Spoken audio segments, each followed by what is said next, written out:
All right, so talk to me. What's going on with the new studio? Well, we finished the permit stuff yesterday. So now my agent is supposed to be sending me the final lease because all of the conditions have been met. Okay. So hopefully, once that's signed and we meet the owner and all of that, then everything should be done. Okay. And then hopefully we'll be moving in February 1st. Yay! That's good. Yeah, a week of renos, but other than that, I mean, it's part of the studio thing when Are you're you switching an excited? office. I am. I'm ready to start shooting. I found some ways to shoot this week. Talking my dad into letting me use his warehouse, things like that, so that I had the space to do a fashion shoot and things like that. But no, I need my own space. Nice. All right, well, let's see what you got.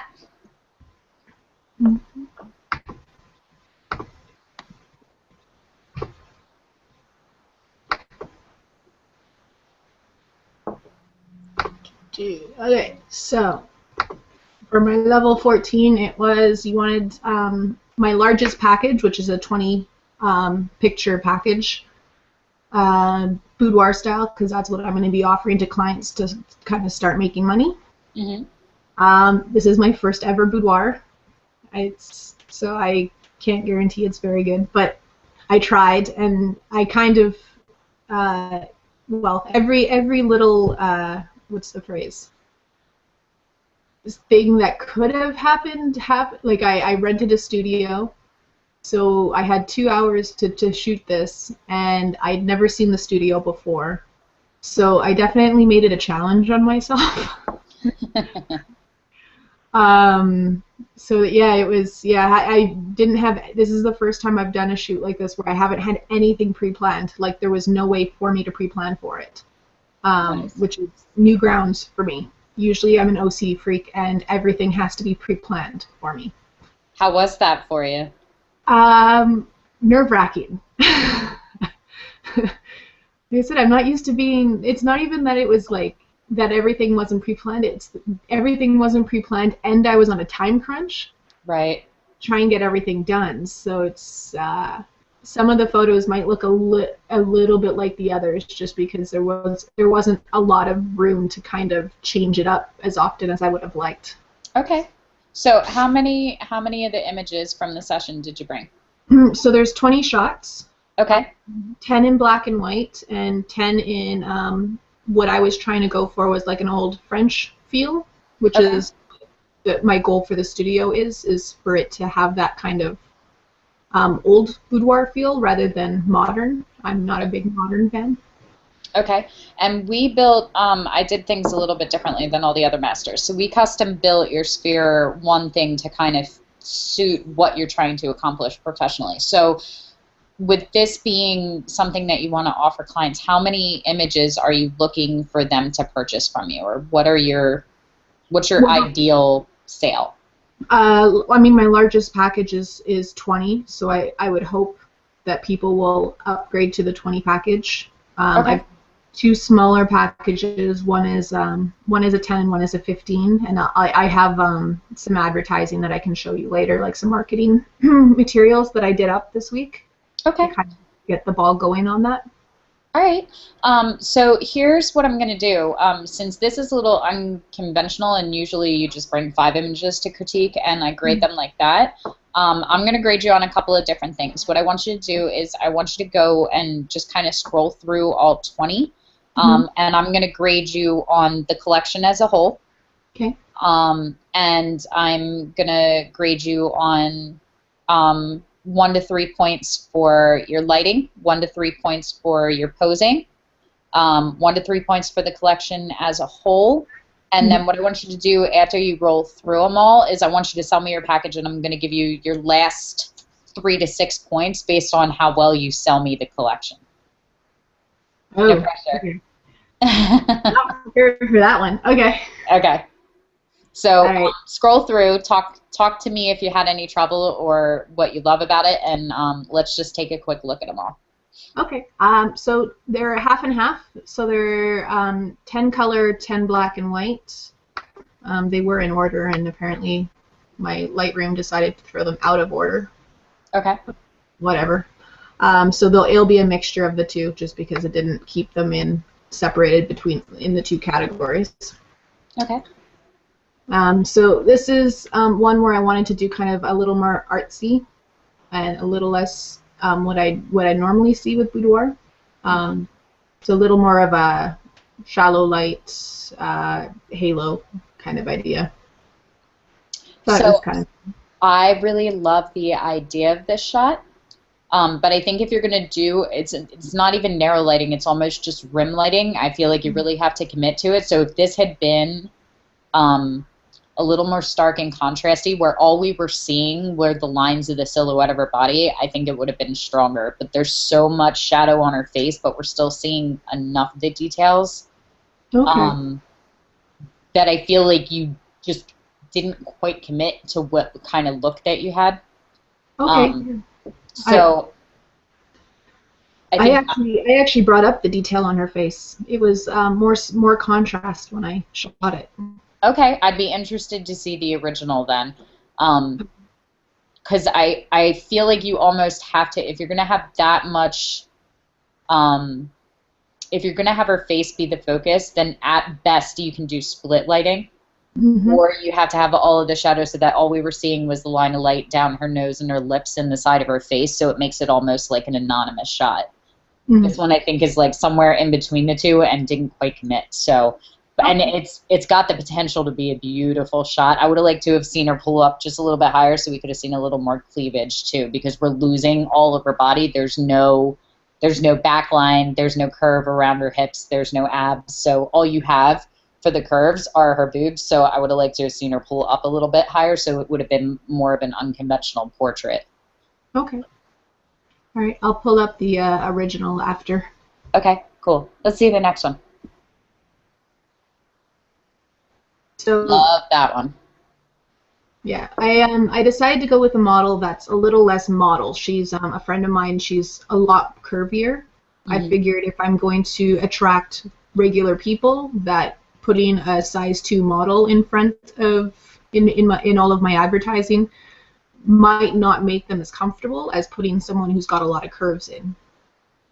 I fully agree with that. My general theory is that you should have somebody in every size, so that way they know that they can get shot no matter what they look like. So I love that you got brave with it and decided to do your first session with somebody that wasn't, one, a professional model, and two, a size 0, and gave you a little bit of a challenge. And you did really well. If she's super curvy, you're doing an excellent job of not making her look like she's a larger size, because she still is giving away the appearance that she's no more than a size 4 tops. Yeah, she's about an 8, I think. Awesome. Yep. I love it. Love that one. This is the old French feel I was trying to pull, because the studio that I was working in isn't my colorations. The studio I'm designing is going to be a lot more warm. So this one had a lot of cool tones, purples and white and stuff like that. So I tried to edit it so that it would fit into the collections that I will be doing in my studio. Rather than keeping them super cool and then they look nothing like what I'm going to be shooting in the studio. I didn't want to do the whole clients come in and then they're like, oh, well, that doesn't look like what you're advertising. Right. So. I love this one, and I really love your color retouching. Her face is gorgeous. I love the light on it.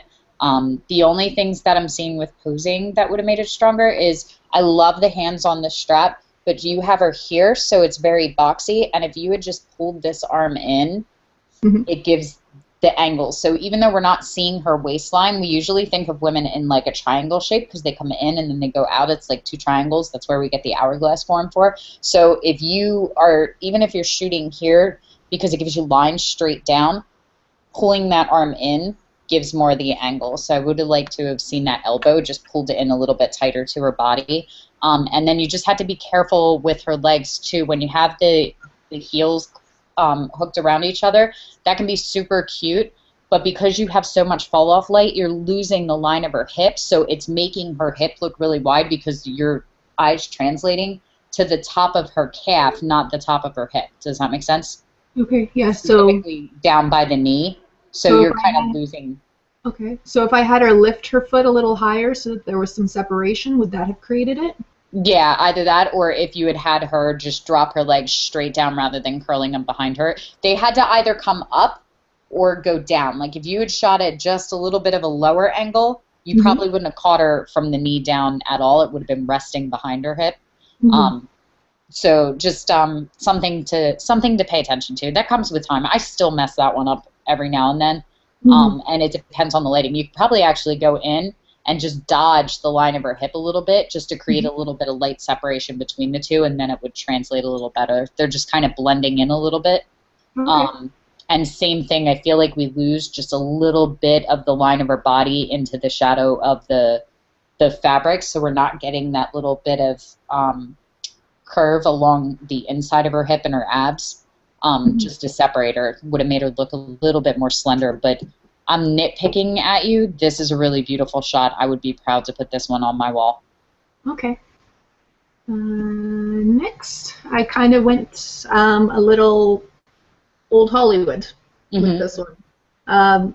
Mainly because I was trying to figure out different ways to use the space that I had. So we did kind of, we had some fur, so I figured we'd do a little old Hollywood style, since her hair and makeup fit that era. It does, and that's exactly what it reminds me of. This one I think might be stronger in black and white to kind of suit that. I love the lighting and the shadowing on the collarbone and the décolletage. That's a really overlooked area. We were talking about shooting girls that aren't a size 0. That is the one area that I always, always, always pay attention to, because what do we say when people are really skinny? We say, oh, she's all bones, you know? So being able to accentuate that and pull those collarbones forward gives the illusion of slenderness, even if she is at a larger size. And you just want to be careful, too, because the other thing of that is long necks. So sometimes, especially with people that have a lot of hair, when they're in front, we lose all the neck. So it makes us look wider, and I think with the angle and the chin turned up, we're losing a lot of her neck because the hair's on this side of her face. Yeah. Those two, if we pulled the hair on the other side and brought it down, then we have that really long line of the neck. But still, it does have that very old Hollywood feel. She's got a little bit of an Angelina Jolie thing going on here that I like. Yeah, she reminds me a little bit of like you'll probably notice in some of the pictures. She reminds me a little bit of Jennifer Garner. Okay. Yeah. All right. I'm not 100% sold on this fur thing either. Okay. Go ahead. So just another one from the same little series of them. So I like this one better because you're still keeping that cute little koi shoulder, but the angle is allowing for the line to go all the way down the front of her. I think it would have been stronger if you had her face the light, though, so we would have got a little bit more shadow on the collarbone and down along the line of the cleavage. But it still works. Okay. So then I took a couple into black and white. Okay. I like this one. This one's my favorite of her so far in this series. I thought it was cool because it kind of has, again, it's a little more, I guess the phrase would be pinup, but it's more that coy kind of, I know I'm sexy and I don't really have to prove it to you. Yeah. I like that one a lot, too. The hair of her shoulders bothering me just a little bit. I think it would have been stronger if it had all been pulled back. Just over the close one, I love the little curl coming off her right side.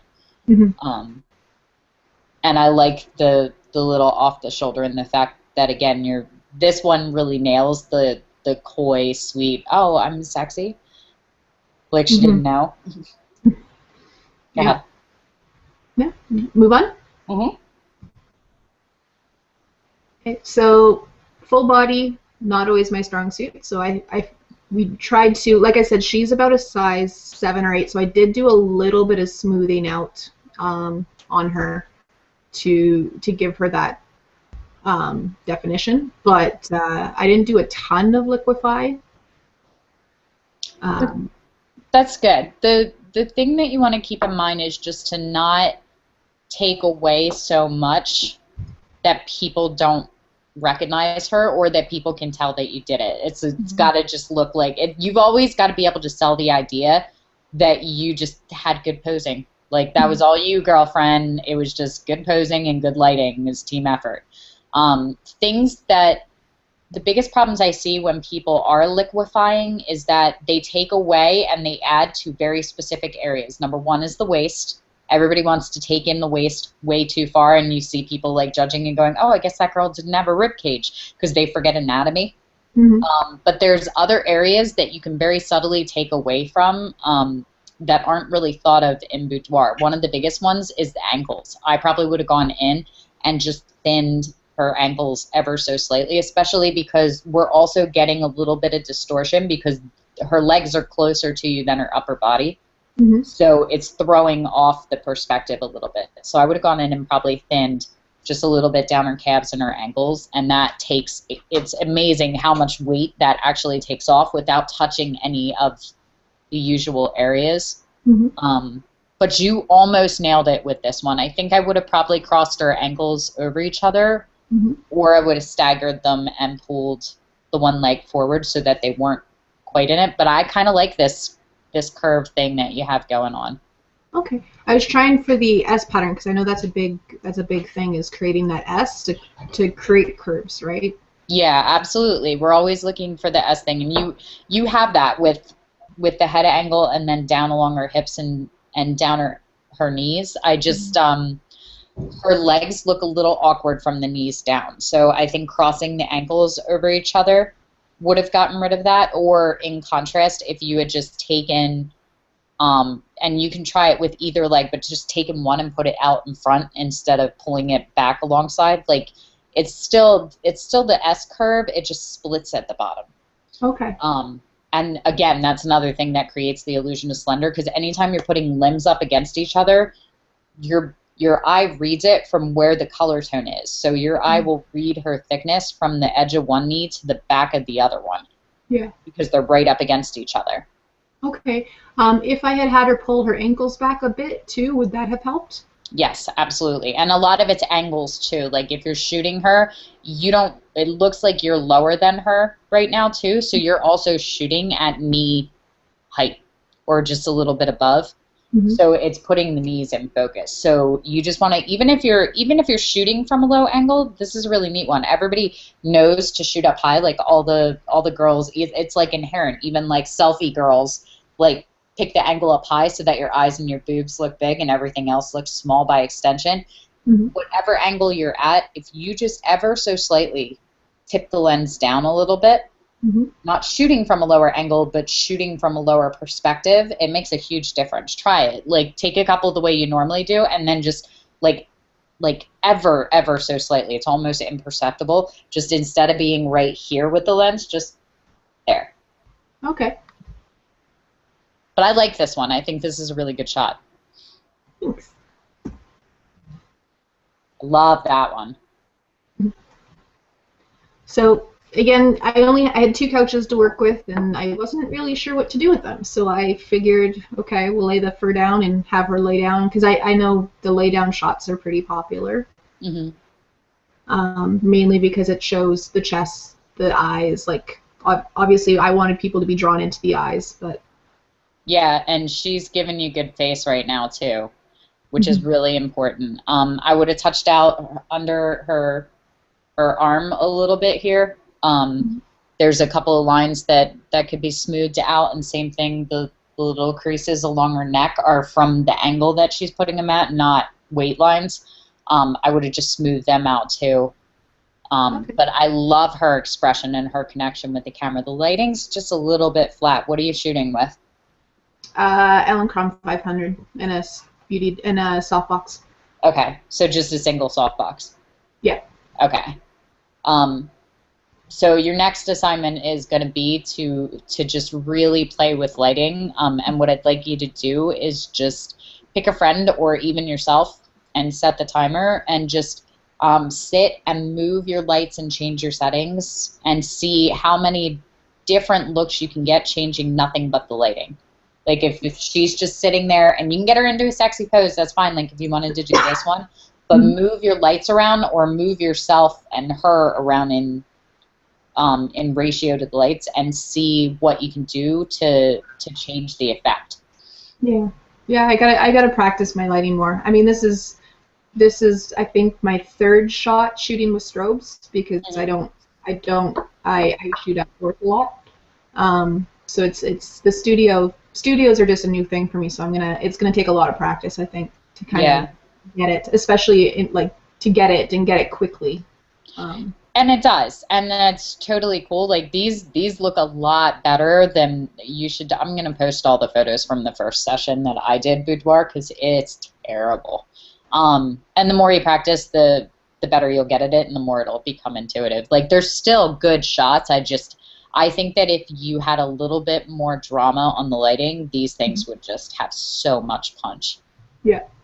Okay. So next one. So just another one, but in color. I like that one. Careful with the hands. You never want the fingers flat because they start to look like dead weight. So a lot of times, like giving them something to do, like because you'll have them. Hands are really tough. Like John lost the Creation Wars because of the hand, and it was a beautiful image, and the hand didn't bother me as much as in that one. But rather than like flat, if you're gonna have it flat, you almost have to have it over exaggerated so that it's spread. But a lot of times giving their fingers something to do. So just having her come in and hook those fingers through the strap of the bra, and then it's just angled because you don't want, it starts to look like a paw if it's closed. So it's a lot of like kind of pulling and finding the right angles with the hands, but you never want to lay them flat. Even if you do, if you just want it flat on her body, then you just have her arch the fingers a little bit. Yeah, and a lot of times what I'll do is if I know I want her hand here, I'll have her start her hand here, and then I'll go just pull back to your shoulder until I get it. And you'll know it when you see it. Okay. Yeah, no, I wasn't 100% happy with that hand, but I didn't obviously notice it until after I was done shooting, so. Yeah. I love the catch lights. I love her expression. There's a little bit of a halo right above that hand, which is drawing more attention to it, I think, and that might be something that was done in retouching or something that you can fix in retouching, but I would soften that highlight right above her hand too. Okay. Yeah, I see it now. I didn't see it before, but now I see it. Go ahead, next one. I love this one. So, another couch, different outfit. Yeah, this is beautiful, and this is a really good shot for curvy girls, and I don't know if you did this on purpose or you got lucky. It took me a little while to figure this out, but when I shoot girls that are like larger than probably size 10, and even size 8, it just depends, because some people just carry extra weight really well in all the right places, and some people are like me and like all of their weight sinks to one part of their body. Like my body, it's all hips all the time, hips and thighs. So it's really a good way to give the illusion of slenderness when you sit them like this, so that the arm of the chair or the couch is cutting off enormous amounts of their body, from her abs all the way to her back, because there's that color break, and so it gives the illusion that that is where her body ends, because you can't see any further than that. So bravo on that. I don't know if you did that on purpose, but if you didn't, keep that in mind for the future.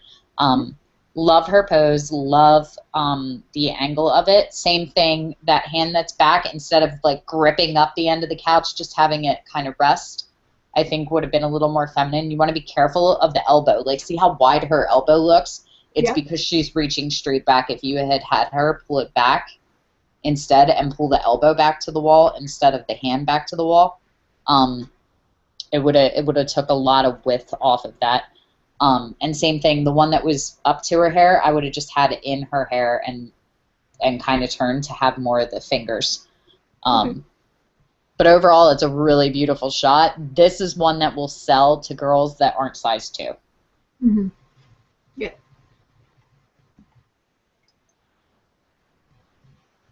That one's even better.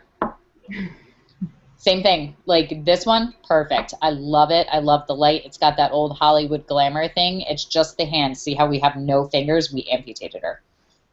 So bringing her hands up to her hair, resting them along like the line of the neck, like rather than this, like, which is fine because most people, like, I sit like this all the time when I'm on my computer, but it's not very attractive. You know, so just hands in the hair, hands out, giving her something to do with the hair while she's doing it, like just kind of resting them along the lines of the neck when she's looking up, like just give her hands something to do besides.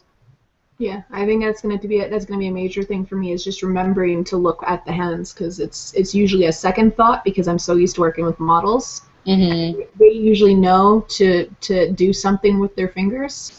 Yeah, it's a little thing that makes a huge difference. Like from this to this it just makes an enormous thing. And the general thing for me is that I try not to show the top of their hand because I don't actually think there's much that's really attractive about the top of the hand. So just kind of turning it out too, you know, like it makes a huge difference even if you're just doing like just a little bit. And then same thing as the one and the other. Instead of having her straight back, having her pull in and just kind of resting her fingers along like the line of it would be better.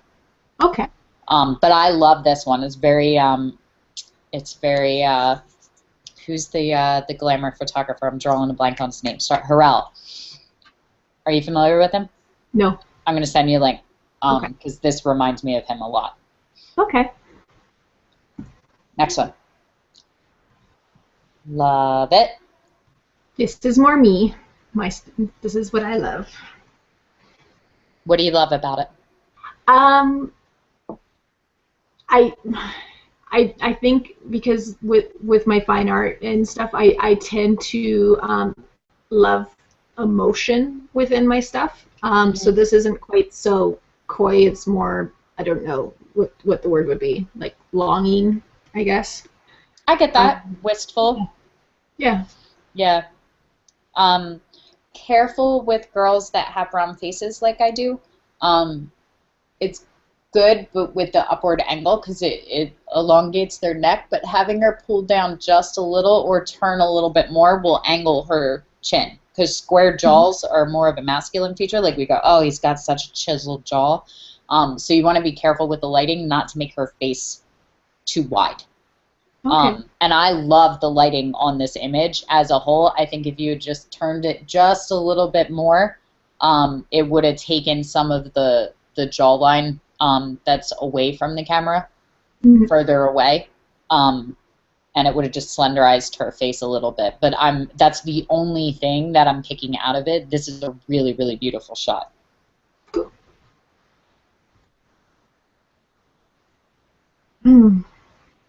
So back to the bed. I don't plan on using it. I'm hoping not to use a bed much in the studio, but I will have one for when people request. Okay. But I'm also going to have a lot more other stuff to play with in the studio than I did in this studio. So I figured I'd play with the bed a little bit because if I'm not going to use it much, then I'm going to probably be a little out of practice. So I might as well get some practice in. Right. I'm not a big fan of the hands being on top of each other. You can get away with it for maybe one shot, but just keeping that angle and bringing the other hand up, I think does a lot. Rather than here I am it's very linear, and women are all about curves. So again, just bringing the hand here. One, your eyes will tend to follow where her hands are, and there's very subtle things like having her kind of point. Like it's a subconscious thing where you will pay attention to where she's at. So if her neck's really gorgeous and she has very long lines, like keeping her fingers to that, your eyes will want to follow that, and then you can just play with it. Like there's a lot of different things in this pose. You can get away with one, but then having her hands up here, having them in her hair, you know, a lot of times I'll just have them kind of, and it depends. Well, I kind of looked like Sling Blade there for a second, but depending on the girl, you can get away with it, like having them just kind of turn and play. You can also bring her hands behind her neck and look, and then it's just lots of downward angles and things like that to play with it, because I'm seeing this shot a lot in one series. So those are subtle things you can do where you can keep her in the same position, basically. Just the position of the hands makes a totally different shot. That said, I love, love, love the lighting on this one. I think it's gorgeous. The shadows and the coloring in her hair looks really luxurious. I love the lighting on her face. You have this really gorgeous, like, almost Rembrandt that wants to be this really gorgeous butterfly lighting, but it's a very, very timeless kind of feel. I love it. The hands, again, the hands and the arms, those are going to be your posing battles, I think, for a little bit, but I love it. And I love the line of the legs and the heels crossed over each other, too. It's very sexy. Okay, cool. Mm-hmm. Love that one. Same thing. Like, it's really, this one I really love because you gave her hand something to do. This hand, you almost have it just pulling it away just a little bit. See the big difference between that and that?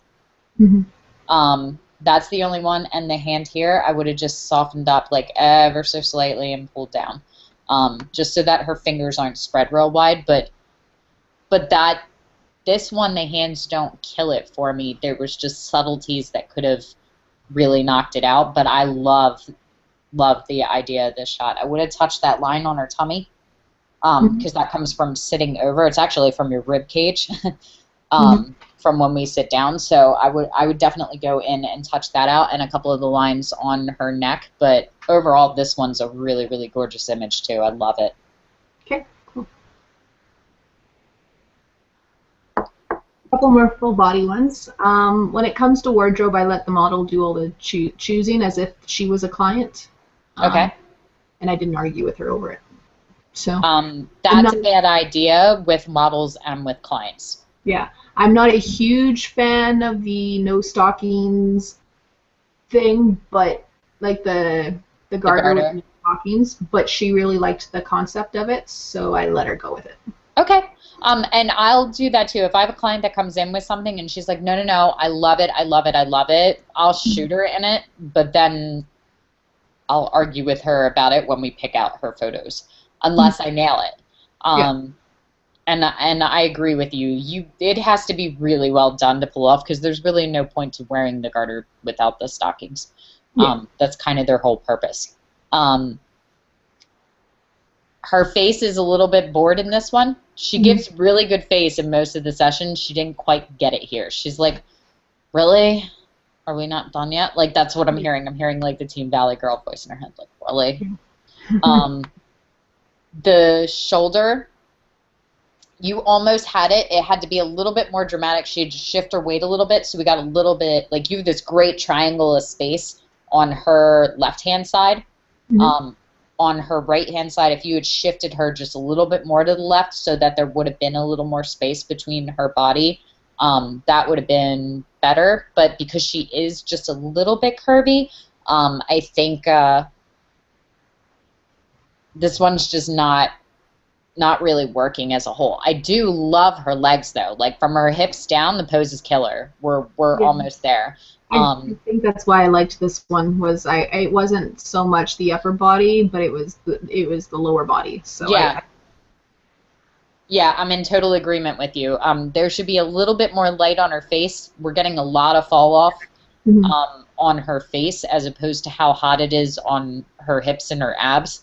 And we don't necessarily want her stomach to be the focus, because she doesn't have killer abs. Yeah. You know, like, you always want to look for what their best features are. And I'm telling you, like, this is going to be really cliche, but with most girls that have extra weight and are curvy girls, it's their boobs. They always have fantastic boobs. Yeah. So having her actually lean forward and off the wall and bringing that front and center, I think would have been a little bit more. And I'll play with that a lot when I'm covering them. Like, instead of having that hand going down, I probably would have had her curve it under her body the other way. So instead of going down, it would have been like this. And it would have also taken, like, her hand would have naturally fallen right where you're seeing that little bit of crease from the extra weight because of the way she's leaning.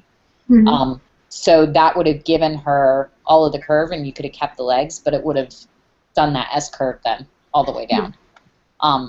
But overall, it's still a good shot. Like, you're still nailing a lot of these, especially for boudoir not being your native tongue artistically. Like, you're doing just fine. Okay. So I think this is one that I gave my model permission to sell my print, like a prints of these, Okay. which she liked. It was the exception for her doing the shoot for free for me. Mm-hmm. She's a friend, so she's actually a cosplayer, so this isn't usually her thing. Like, boudoir is not her thing. So for both of us, it was kind of new, but I wanted her. I didn't want a model who was comfortable with boudoir because then I wasn't going to learn anything out of it. Right. That's very smart. Yeah, so she's a cosplayer. So she wants to. I think she said she wants to sell a couple of the prints. So I'm game with that. Nice. Well, that's good. That's a good compliment too, because it means that your work is worthy of selling. And they are. They're all beautiful. I'm picking at them because that's my job. So on this one, I really like it. I probably would have gone in and just retouched just a little bit of the arm fat, because that's a problem for almost every girl once you get to our age. If you're size 8, size 10 like I am, like, it tends to be accentuated because we tend to wear push-up bras, especially in boudoir shoots. So you're seeing a little bit of extra flab because the way that her lingerie is pushing up on her body. So I probably would have gone in and just smoothed that out just a little bit. And same thing when you have the hand on the other side of the body, because of the angle, she's like here. So we're losing all of this space because your body is going to here. Having her pull that out so that there's actual space between would have been a lot more flattering to her curves. But that's pretty much it. Again, the lighting on her face. You have this beauty lighting down. Your lighting position is flawless. It's just going to be, I think, punching up just a little bit so that it's a little bit more dramatic of lighting. And that'll really change the dynamic. So I'd like to see a couple where you're shooting in your style like this is, and then a couple where you get a little bit more dramatic and bold with the lighting. Okay. So, very good, though. Okay. It's not my favorite shot of the 20. Yeah, I would have really fought her on that garter. I don't think it's doing anything for her. I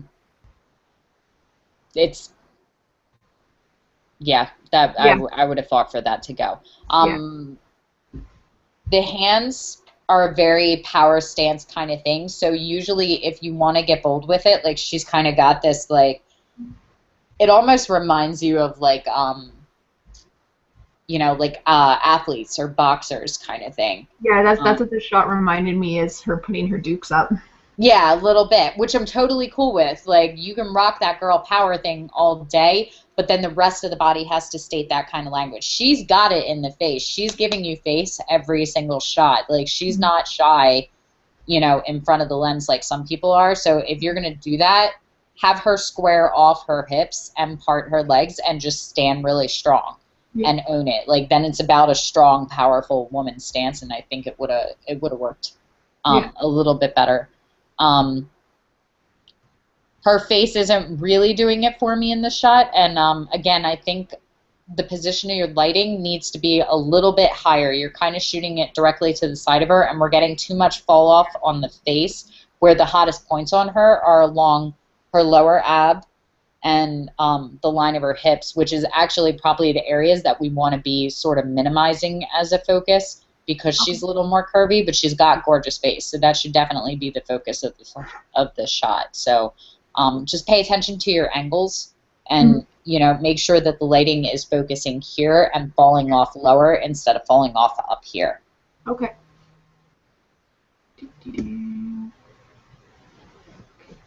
So that one's really good angling. Yeah, that one I don't mind. I don't mind. I think her chin could have came down just a little bit. We're kind of shooting up her nose, just a touch. The left hand's a little bit awkward. I would like to have seen. So I think it probably would have been stronger if you had brought that one maybe up and just hooked her fingers through like the strap of the bra, or if even if you had just like had it back on the wall. But this one's really good angling. This is exactly what I was talking about. Because you have her leaning forward and sinking her hips and her bum back, it's really, really slenderizing her entire midsection. So, good. Perfect.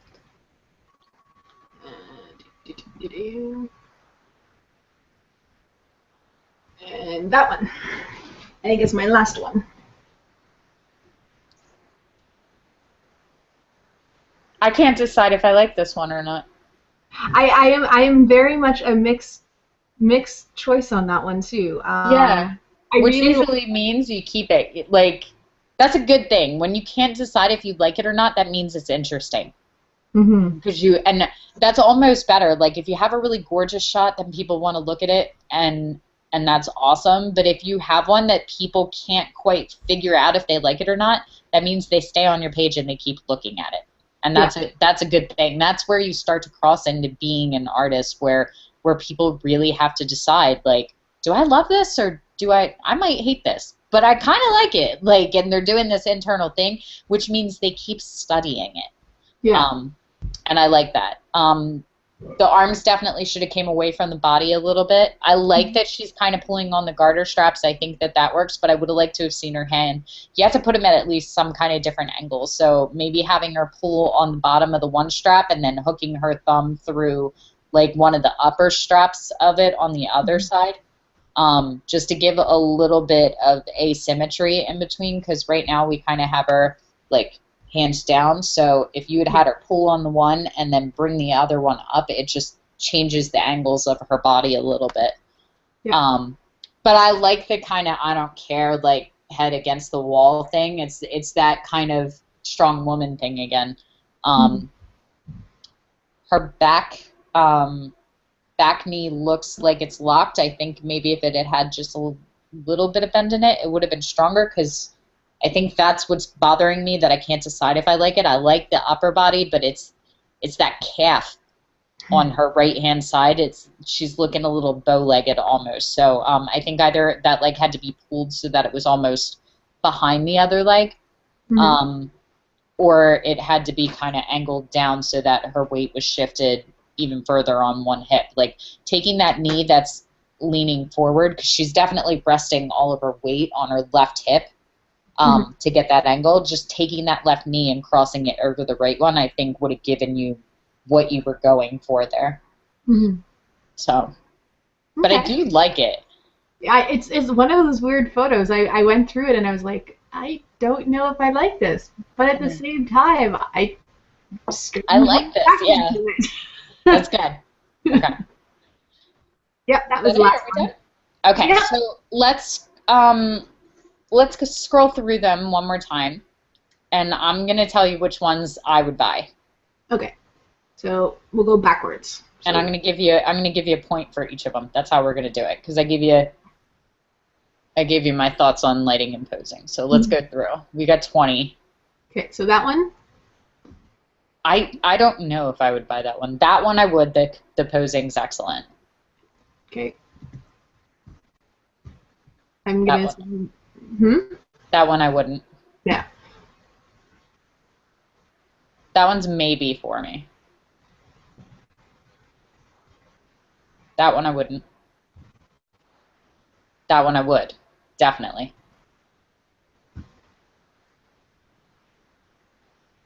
That one I would as well.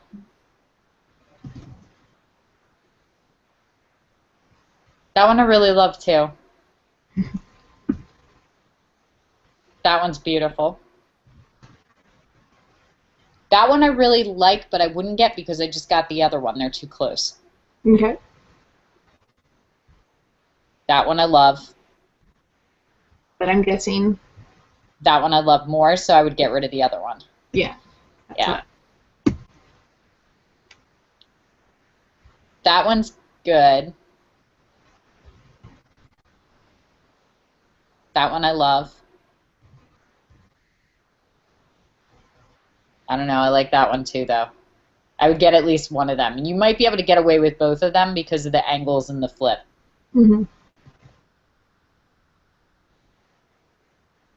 That one I wouldn't. I like that one, though.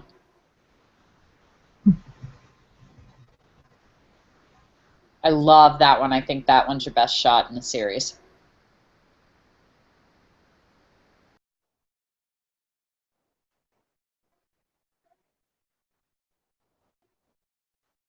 Is that it? Did I lose you? Oh, I did, didn't I?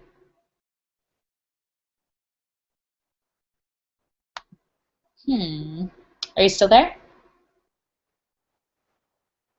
Well, at least it paused on the best looking one of the session.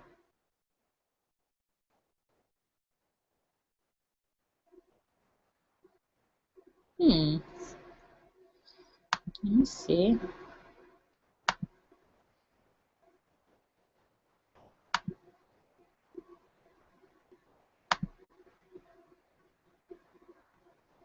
That's not good. We lost her.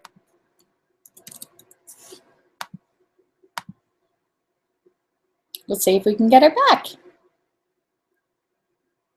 In the meantime, I'm going to sit and make faces at you.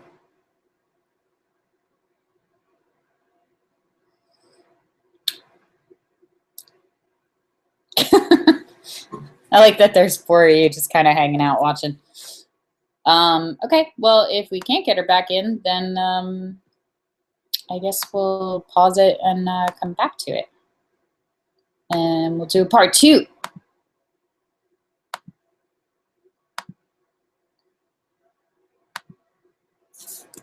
Hey. Can you join?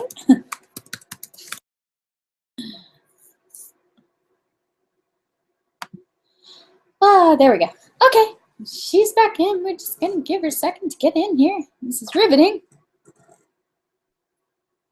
I'm pulling my hair out and tying it up with my wires here. Ah! Okay.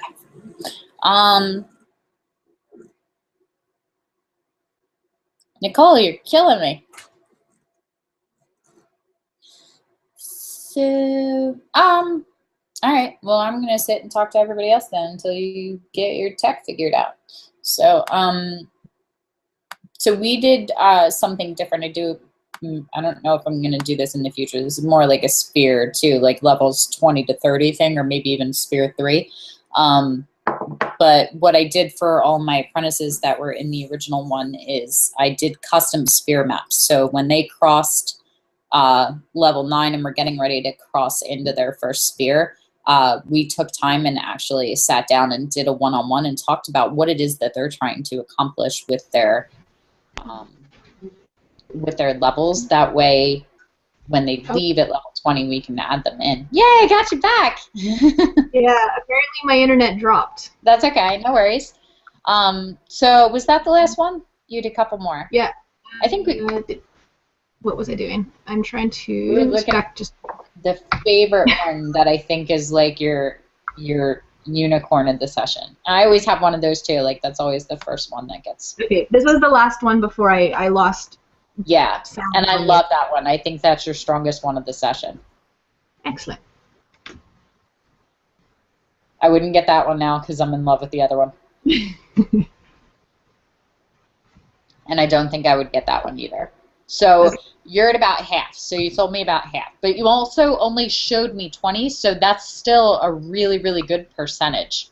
Because you're at like a 50% sales rate, which means every other shot you showed was making you money. So I like that one way better. That was the shot before I edited it. Like before I... Because I thought the strong lighting wouldn't be attracted to a client because you lose her. So it depends. See, I think that the strong lighting in this one makes it very unique. Next to the next one, if you put that next to the one that I said was your best image, because it's another shot on the bed, but it's a totally different shot. You know, in the posing and the lighting. So I would play with that dramatic lighting and be brave and really just feel your clients out. Like what I say is awesome as, you know, your master or mentor or whatever, or, you know, anybody else telling you they're great, but check with your clients and take a few and add them in and see if they're buying them. Because if they're not, it doesn't care what I tell you works. Yeah, You know? exactly. But I think that one would sell more than the retouched one that you did. I would be more inclined to buy that one. Okay. So, and I'm sure some of your housemates in Sphere 1 are watching right now. Ask them what they think and post them in the group too and get some feedback, because I'd be curious to hear if that's just a me thing or not. But I'm telling you from my experience, I always sell those shots. Those silhouetted shots are really sexy, and the girls love them. So they sell better. It's a little bit more difficult because this one's front on. They sell better as silhouette shots when you're accentuating the whole body. If you had her on an angle where we were seeing the whole line of her body and had her midsection, it's a stronger shot as a cell. Yeah. But yeah, that dramatic lighting, it's just sexy. That's why everybody lights candles before they go to bed. Okay. So, but you're doing good. So I'm very impressed, especially for being on a time crunch and being in a studio you've never been in and it being your first food bar. Yeah, I don't think I could have made it harder on myself. Yeah, you'd like to overachieve a little bit. You're a little bit of a glutton for punishment, I'm noticing. Yeah, I'm totally a glutton for punishment. So, but no, it looks good. So let's how else are you doing? Let's talk about your path thus far to level 14. You passed flying colors. I'm very, very impressed. Thanks. Yeah. So how are you? I know you're dealing with all kinds of chaos with business and yeah, no one ever legality. doing a business by yourself without having someone to kind of help is that hard. Like, I have a lot of friends who are like, oh, it's not that bad. I'm like, you have a boyfriend to help pay for the rent. I'm not in that position. I'm like, it's either I succeed or I fail dramatically. There's not in between, right? So I just finished my business plan, which was great. I had a friend who went to photography school, and so she sent me her business plan, so I used it as a template to create mine. Nice. Because I gave myself 2 days to create a business plan, which is, most people take months to create a business plan. You know what, though? I'm all about you doing it in 2 days because it gets done. People that take months are waiting months to start their business then. Like, I'd rather you start now and make it up as you go. And, you know, I wrote my business plan out too, but honestly, your business plan is to be in business. You know, that's your priority. I needed it because tomorrow I head to the bank. I'm going to see about getting a loan, so to help with some of the startup costs and stuff like that. Okay. And then I'm also applying for a bunch of grants because there's, I guess I have access to about 25 different grants right now because I'm under 30. I'm a woman. I'm starting a business, and it's in the arts. Nice. So apparently there's a whole bunch of. I'm much more inclined to approve grants than loans. What do you need the loan for? Well, the loan is mainly I have a bunch of debts from Toronto and stuff, and I just want to put them all in one spot because right now they're separated between multiple things, and I just want to take them and put them in one spot where I can just say, okay, now start paying this down. Right. Okay. Fair enough. Okay, which one do I put money on first? Okay, so that's more of like a personal thing than you taking out a business loan to start up your business. Yeah, that's where I start to grit my teeth a little bit. So I'm fine with that. That's okay. So how are you feeling after doing your session for level 14, and how are you feeling about your ability to sell that now? I don't know. I think once the studio is done and stuff, and I can start creating in my space, I think I'm hoping I will do really well. I don't know. I'm taking a big leap here and believing in my ability to make a profit off of this. So it's a little nerve-wracking. It should be nerve-wracking because you're dreaming big, and it should scare you. Otherwise, you're not outside your comfort zone. And you said it right. You know, a lot of people are saying, "Oh, I hope I can do this," and I wish, and hoping and wishing. They're beggars. They're people that aren't committed to what it is that they're doing. Taking a leap of faith. Faith is where it starts, and it's the belief in yourself that you can do it. Not the hope, not the wish. The belief, the faith that you have it. And I have it in you too, or I wouldn't have taken all the time to custom build a sphere to get you to that point. So you can obviously shoot, you're taking beautiful pictures, you're working out all of the other details. So the next biggest hurdle is being able to sell them. So do you want to run through some selling, or where do you feel that you need help right now? I've been a salesperson for 12 years, so I can't see the selling being the issue for me. A lot of the stuff for me right now is debating on, because everyone's got a different viewpoint on, okay, do you show the client unedited images? Do you only show edited images? How do you feel? I am, based on what those pictures looked like before and what they looked like after, I'd rather only show edited images. Okay. Or at the very least do a couple edits so that they know what they're going to look like, and then show them the raws so that they can choose which ones they like. I can make the argument for both. I can tell you that the reason that you're inclined to show edited images, and my retouched images look better than my unretouched images, everyone's does, but the reason that when I started I would only give edited images is because I wasn't confident enough in my skills as a photographer, and I thought they wouldn't sell if they weren't retouched. So my first couple of years I didn't show anything but finished images. I didn't even show them the pictures. They bought the collection, and I retouched the images and then gave them 10 or 20 images depending on what they bought. They had no idea which pictures they were getting. They didn't get to see any proofs or anything. And I still wasn't, this was pretty ballsy of me for just starting out, actually, but I didn't ever show them the images or let them decide which ones they wanted to buy. They just knew they were getting a collection of 10 images. And when I first started, I was only doing digital. So they would get a digital collection of 10 images that I selected and retouched for, I think I was doing it for like $500 at the beginning. And that worked well. You know, I did fine with that. I can tell you that when I jumped my prices up, because I haven't had anybody spend less than $2,000 in the studio in 2.5, close to 3 years now.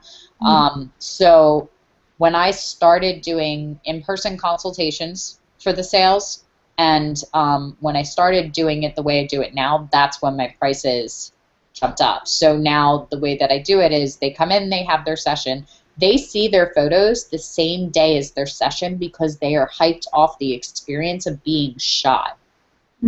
That's really powerful. My husband was a recruiter in the military for a while, and they used to call it contact to contract, that the more time that lapses between that initial contact and when they actually sign that contract, the more likely they are to not sign, the faster you lose them. I think it's the same with photography and sales sessions, that the more time that lapses from when they actually come in from the session to when they actually see the final images, the lower your sales number will be. So for me, what I do is it's $500 to come in. That includes their hair and makeup artist. That includes their session for the day. They come in, they get their hair and makeup, they get their photography session. We immediately go downstairs. I load all of the photos, and I have a theater viewing room that has 100-inch screen, so I'm blowing them up big too. But I do have all of my saturation and everything really warm and soft, so they still look really good. So they'll come in, and we'll go through all the photos. So I have a massage therapist that works with the studio. So after their session, they get a 1-hour massage. And then while they're doing that, I go in and go through, and I delete any of the ones that I don't want my name on. So if the lighting's bad, if I don't like the pose, if the shutter fired, if they blinked, if there's motion blur, whatever the reason is, if I just don't like the shot as a whole, I get rid of them. So they're only looking at ones that I have pre-filtered. I've already gone through and gone, I like that one, I like that one, I like that one. And they'll usually have about somewhere between 30 to 50 to look at. I usually take about 75 to 100 shots. It depends on the person and how on point we are. If every shot's looking gorgeous, I'll take less because I'm nailing it. Some of them, it takes them a little while to get comfortable in front of the camera. So they'll have 30 to 40 images that I'm trying to narrow down to 20 to them because 20 is my goal number. But they can also do a 10 or a 15 image box too. If they buy the 10 image box, they're spending $1,500. If they buy the 15 image box, they're spending $2,000. If they buy the 20 image box, they're spending $2,500. And then a lot of times they do the video too, and that's where I usually hit my sales goal, which is $3,500. So again, same thing. I would try it both ways and just see, because it might surprise you. I'm telling you right now, because they're not photographers, they're not looking at the same things you're looking in terms of retouching. They're looking at themselves and nothing else. If you take a shitty light photo that is noisy as hell, but they look like a size 0, they will buy that shot because they look like a size 0. You know, you will look at it and go, that is the absolute worst photo in the entire bunch from a photography perspective. I wouldn't dream of showing it to anybody in the Arcanum or anywhere else. It's not going in my portfolio, but because their body looks banging, they will buy it. So it's a totally different mindset. So if you don't feel comfortable and you don't want to show retouch shots, how are you selling it to them? I'm not lecturing, I'm just asking, like, if I come in for a session, what happens next? If you don't want to show me that I'm retouched, how do I see the images, or what are you doing? I guess it would be getting them to come back once I've gone through them and retouched them. Okay, so you do want to do in-person sales? Yeah, oh yeah. Okay, and you're letting your clients select the images then? Okay. I like the idea of them selecting them because they're more likely to select more. Okay. I'm down with that. That's totally fine. Come in with the mentality that they're going to do the 10 photo package, and then they go through them and they're like, well, I want the bigger package. So yeah, exactly. Yeah, I agree. Because my marketing only has my 2 lower packages on it. It doesn't have my higher packages. And why? I think just for spacing, and they're just they're postcards that I'm creating for this. I'm cross promoting with a salon. So I didn't want to do price lists. I just wanted to do quick little things that attract them in. And so I put my 2 lowest. Okay, let's just talk about the psychology of that for a minute. You put your lowest packages in order to hook them to get them through the door. Yep. Yeah. So you just told me and them that your hook for them is cost. Which means you're trying to appeal to them by them thinking they're not spending money. So you're training them to not spend money with you before they even walk in the door. Well, I figured because the prices aren't low. Like my lowest package is $5.95. So I figured it gets them in the door, and then when they choose how many photos they want, then it's like, oh. What's your 20 image package cost? $1,100. So $10.95. That's your highest package? It's my highest package.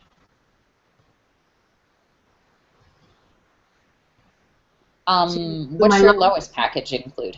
$5.95. 10 photos. What was it? It's. I have it. It's right here. 2 outfit changes and 10 fully retouched images. Okay, and your highest package includes? Everything. So up to 4 outfit changes, 20 fully retouched images, and a Japanese silk presentation box. Okay. And then they can do a la carte, like getting the rights to a crystal drive or something like that for if they want to print them themselves.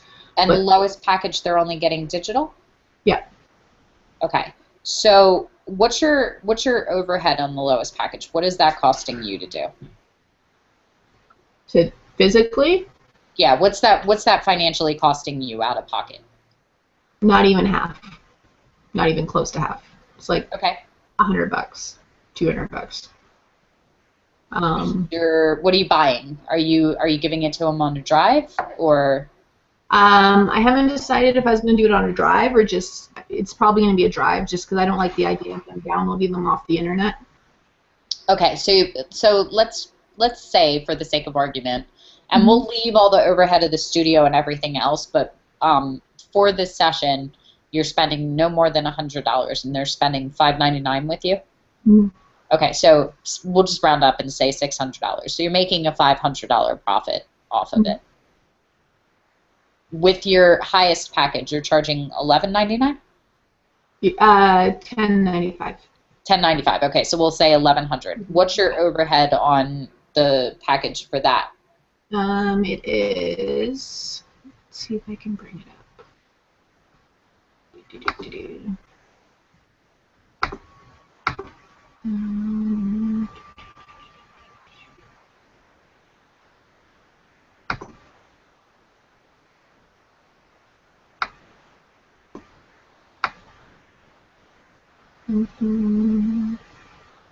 It's about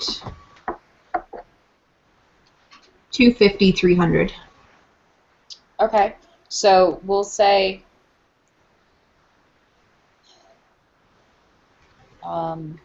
we said $10.95, right? Mm-hmm. So we'll say $1,100.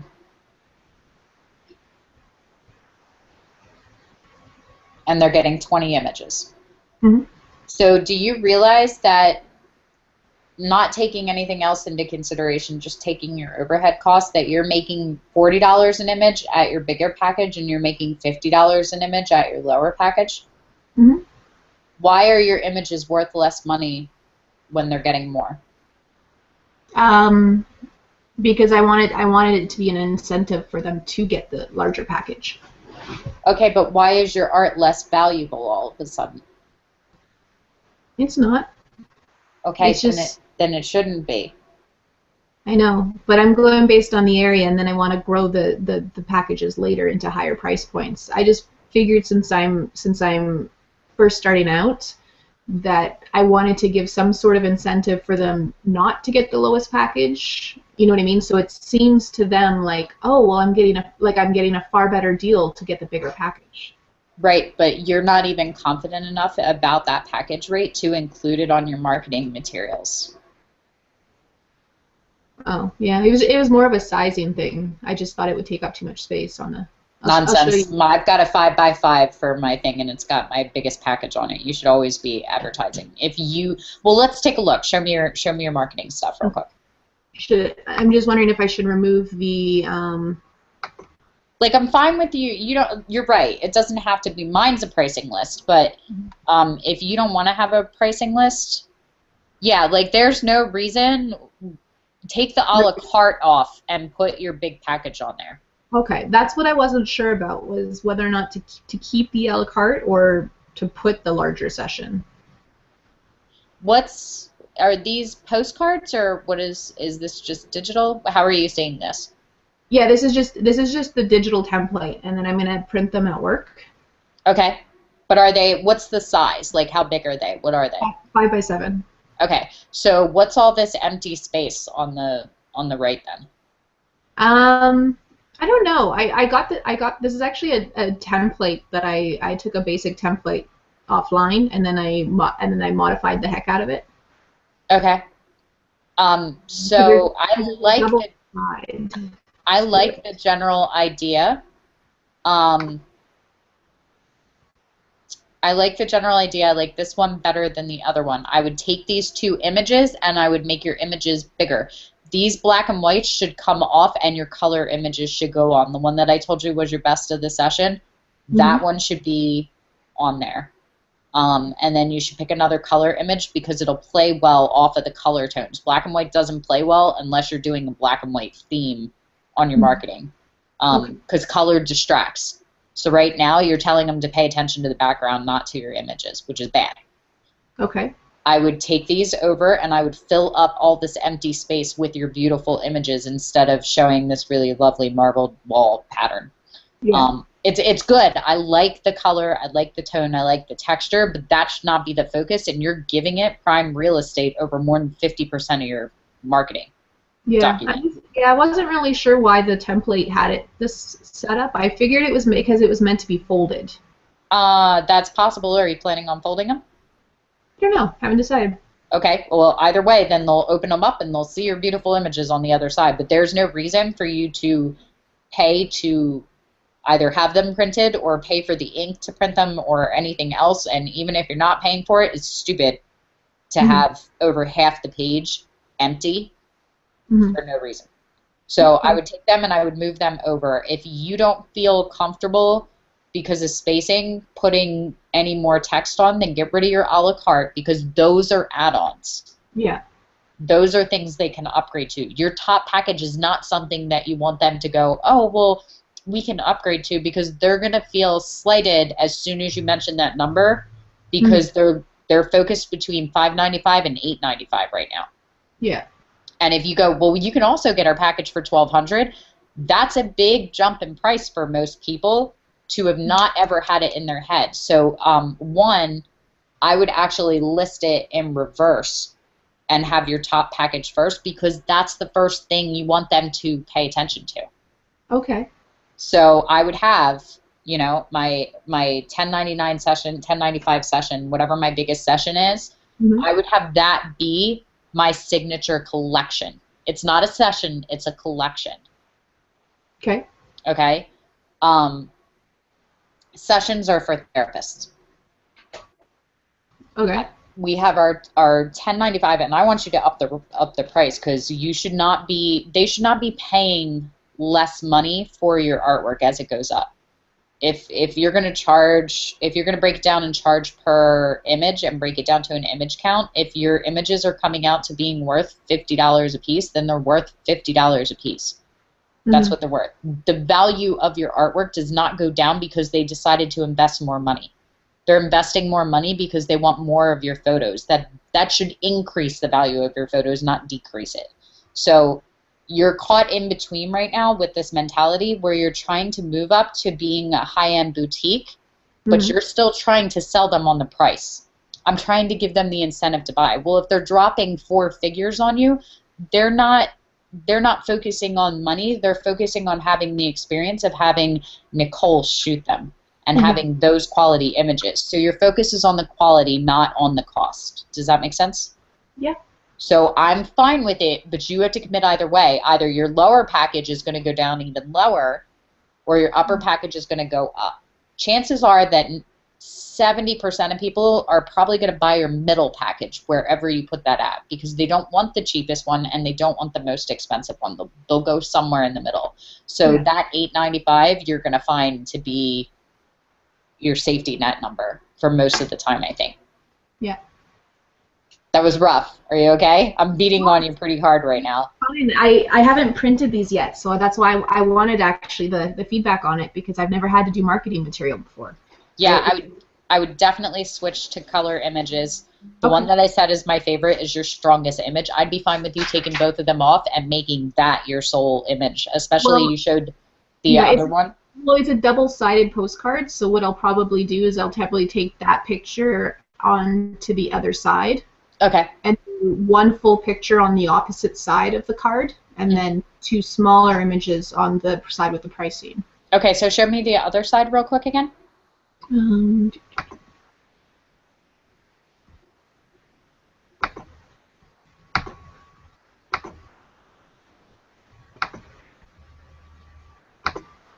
So that's the other side. So what I could do is take the... Go back one more time. You don't need this stuff on both sides, like your website and your phone number and stuff. That's redundant. Okay. So I would actually, like, you have call the number today to schedule your private session, then you have the number again at the bottom, and then you have it again on the other side of the postcard. So on your first side of the postcard, I would take everything off and I would use your image to sell, because that's what they were getting.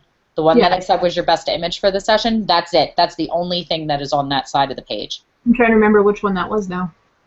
It's the one of her in the color where she's kind of looking up and she's laying on the bed. Oh, yes. Okay. I would make, that's it. I would let the image sell itself. On my marketing materials, the one whole side is nothing but my photos. Pictures are worth 1,000 words. You don't need your logo on there. You don't need information because it's all on the back. Just let them see the photograph and let that speak for itself. And then when they go, oh my God, this is gorgeous, then they turn it around and go, oh my God, and I can book her and for only $600, and here's all her contact info for me to call. Let the image sell and do the work for you. Okay. Okay? Yeah, I figured these would be good for the salon because they're small and easy to grab rather than a full price list. Yeah, they're awesome. And that's right. That's perfectly fine. And you can include your packages if you want, or you can just say, like, collections start at $600 or $599 and go up to $1,100 or $1,200. Or our average, I usually, when I respond to people and they ask, I usually say, it's a $500 investment to come in for the day to book the studio. Our average client invests $1,500 to $2,500. So they know what they're doing. And then they come in and they have that number in their head that's around what they're spending. You know, so you don't want to give too much of it away, but you don't want to leave your top package off either if you're putting your lower and your middle package on, because I can almost guarantee you that if you only put those two on, you will not sell your top package more than once or twice this year. It'll be a fluke. Yeah. So do you think I should put the session pricing, like the deposit, on the sheet too? Yeah. If there's a deposit, what do they have to spend to get in the door with you? $400. Okay, then I would have it's a $400 fee to come in and book your session. $400 booking fee. Our average client invests X amount of dollars. You know, either pick a number that you want to build them to, or give them a range and go, our average client is spending between $599 and $1,200. That's something for it too. But I do like the way that you have it laid out now. I think it's fine. Like my pricing has all of my pricing on it. They know what the cost of a 20 image box is as opposed to the 15 and the 10, and what my wall prints are and stuff like that. Like I have all that on there because then they have all the information. But they know that they're spending money, and you cannot be afraid to ask for your highest package rate, or you are never going to book it. Yeah.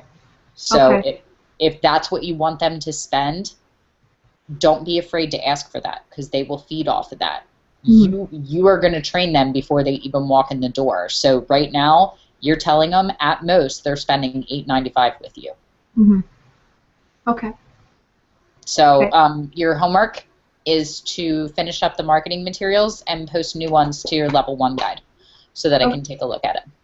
Okay. Okay? Sounds good. Alrighty. Anything else? No, I didn't know if you wanted to see my boxes. I do want to see your boxes. Who says no to that? I don't know. They're nice.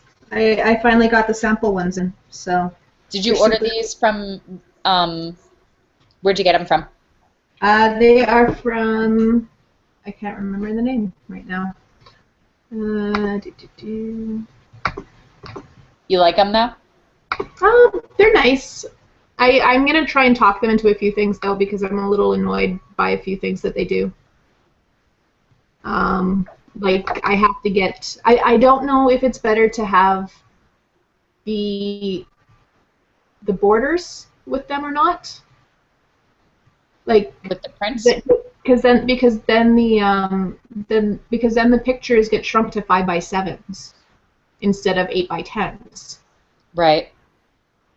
But I don't know if people tend to like the photos better with a border, or if the bottom line is that whatever you like and however you want to see them, if you have a sample that they're looking at, that's what they will expect to see. Yeah. So it took a minute because I was doing that. I was selling like 8x10s, and they were just matted. They were matted on the board, but they were full 8x10 prints. And then we started doing the matte boards where they were down to 5x7, even though they were in like an 8x10 box. And it took a minute because I didn't have the new samples in the studio. So they were like, why is it so small? Yeah. You know? So whatever you're selling have that as a sample for them to look through so they know what they're getting. Okay. Did you find your customer, your clients liked the 5x7s with the border better than the full-sized images? Like I the didn't give full them a 8? choice because I switched to Fineo and I liked them better, so that's how I want them displayed. Well, So because I don't give them a lot of say. I'm a little bit of a dominatrix in my business, so like I know what I want and how I want it displayed and how I want it to look, and that's what I offer them. And honestly, that's why they're investing hundreds or thousands of dollars for you, is for you to use your expertise as an artist and a photographer and provide them with the best quality for their investment, because they don't know. yeah. You Well, know? 'cause, I get them from the Boudoir album. It's a company here in Canada. I Okay. decided to support a Canadian company.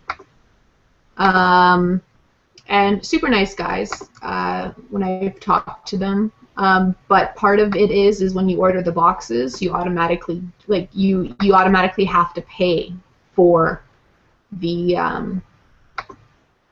uh, the borders. So I Okay. wasn't sure if I should talk them into not sending borders because I have to pay extra money for the borders, and they don't give you a choice. Like they auto ship them. So I'm all about working with local companies and supporting your local businesses and supporting your country, but uh, not if they're not offering what you're looking for. It's business. Like, this is your livelihood. So chances are they're not gonna, unless they're very, very small and just getting started, they're not gonna make an exception for you from what their business policy is. But it never hurts to ask. You can reach out to them. But if you're not madly in love with it, go look for another company. Find something that you love everything about, and you love the quality, and you love the service, and you love exactly what they're offering, and that caters to the way that you want to design it. Sounds like you're not real big on the mats, and you like the idea of doing it bigger. So are you ordering the prints from a different company then, and then matting them yourself? Yeah, I'm getting the prints from work. Okay. Yeah. Like See, from and you're spending how much on the box itself? box is $95. Okay, so I would probably, I think Fineo does international shipping, I think. But I would look into Fineo and some of the other print labs, because for the amount of money that you're spending, you could be getting the box with the prints and the mats for not much more than you're spending now. Well, I don't know if they do the prints too. I think they do the prints too, but it's just I figured it was easier to do them myself because then you have to do a color, like a Calibration. yeah. Yeah. Well, you can save different profiles and color calibrate. I know this because Charles King just came and did it for me for the first time. But I value my time. So I would really look into and seeing what your overhead is, and then seeing what it would cost you to just have the company print them, mat them, box them, and ship them all for you, so that you're working smarter, not harder. Because if it's coming out to about the same price, you're giving yourself another hour or two of work for no reason that you're not getting paid for. Yeah. Does that make sense?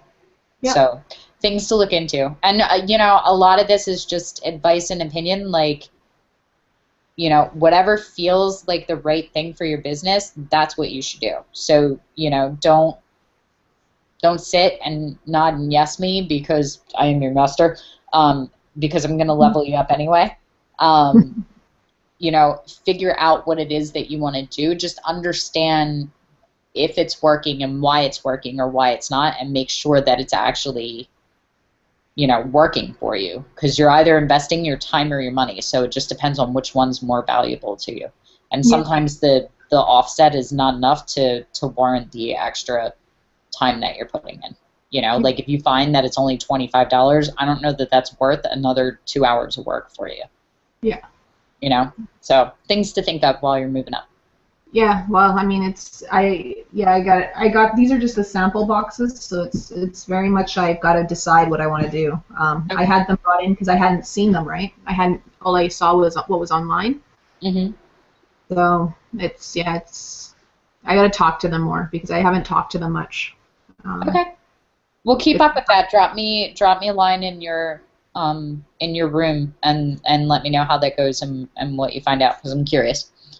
Okay. So.